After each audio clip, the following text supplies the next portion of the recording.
বেদে পরম ব্রহ্মের তিনটি তত্ত্বের বর্ণনা আছে। 1 অরূপ, 2 রূপারূপ, 3 স্বরূপ। যেখানে অরূপ স্থায়ী তত্ত্ব আর রূপারূপ স্বরূপ অস্থায়ী তত্ত্ব। অরূপ অর্থাৎ নিরাকার, আর এই পরম ব্রহ্ম যা নিরাকার, নির্গুণ, অনন্ত এবং আদি, যার কোনো রূপ নেই, এবং এই পরম তত্ত্ব, আর একেই সদাশিব বলা হয়। এই পরম সত্য, এনার দর্শন করা যায় না, কারণ এনার কোনো রূপ নেই। শুধু কঠোর সাধনার দ্বারা এনার অনুভব করা যেতে পারে। সাধুরা এনার অনুভব করার জন্য যুগ যুগ ধরে কঠোর সাধনা করে থাকে, আর এটাই প্রাপ্ত করায় মানব জীবনের পরম উদ্দেশ্য। দ্বিতীয় তত্ত্ব হলো রূপারূপ, যা হলো আদিশক্তি, যা নিরাকারকে সাকার রূপ দিয়ে থাকেন, যা শক্তিরূপে অনেক দূর দূর পর্যন্ত বিস্তৃত। এনার দর্শন অনুভব করা যায়, কিন্তু এনার কোনো রূপ নেই। ইনি ব্রহ্মাণ্ডের প্রত্যেক কোণে কোণে শক্তি প্রদান করেন। শক্তি ছাড়া ব্রহ্মাণ্ডের যে কোনো কিছু করা সম্ভব নয়। ব্রহ্মাণ্ডের রচনা করাও ব্রহ্মার পক্ষে সম্ভব হচ্ছিল না। তখন তিনি আদিশক্তির সহায়তায় ব্রহ্মাণ্ডের সৃষ্টি করেছিলেন।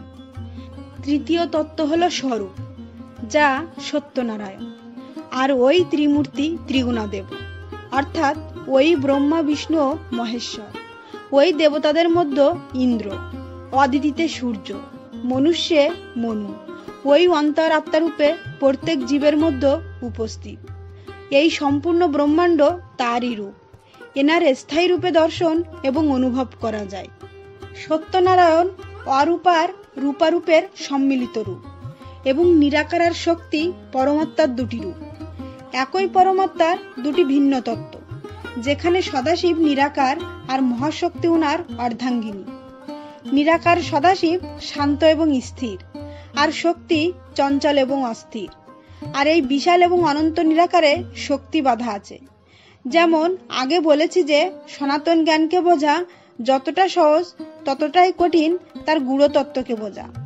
প্রত্যেক কল্পে নিরাকার সদাশিব আকার ধারণ করে, আর এই নিরাকার সদাশিব প্রত্যেক কল্পে অরূপ তত্ত্ব থেকে রূপারূপ তত্ত্বে পরিবর্তিত হয়, আর ওই স্বরূপে পরিণত হয়। তাই সদাশিবই স্বয়ম্ভু, আদি অনন্ত পরম ব্রহ্ম, আর এই পরম সত্য। প্রত্যেক কল্পের অন্তে এই সম্পূর্ণ সৃষ্টির শক্তি এবং সময় এই অরূপ বা নিরাকারে বিলীন হয়ে যায়। তখন কেবল নিস্তব্ধতা, অন্ধকার আর শান্তি থেকে যায়, আর শক্তি লুপ্ত হওয়ার কারণে সদাশিব নিস্তেজ হয়ে যায়, আর তখন তিনি ঘোর সাধনায় লীন হয়ে যায়। আবার যখন সদাশিব ধ্যান থেকে জাগে, তখন শক্তির অভাবে নিস্তব্ধতা তাকে ঘিরে ধরে, আর তখন পুনঃ শক্তিকে জাগানোর জন্য তিনি হুঙ্কার করে থাকে। আর তার এই হুঙ্কার হলো এই ওঙ্কার। এই ওঙ্কারেই শিবের শক্তি বিরাজ করে।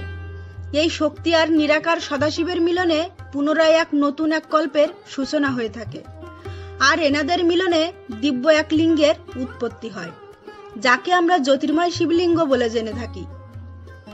আর এই শিবলিঙ্গ প্রত্যেক সৃষ্টির প্রতীক চিহ্ন, যার উপরিভাগে সদাশিব আর শেষ ভাগে আদিশক্তি বিরাজিত, আর একেই হিরণিয়া গর্ভ বলা হয়ে থাকে।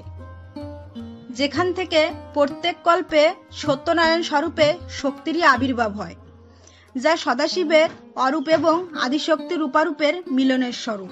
ভিডিওটি ভালো লাগলে অবশ্যই শেয়ার করবেন। আপনাদের সবার মধ্যে শিব ভক্তি জাগরিত হোক।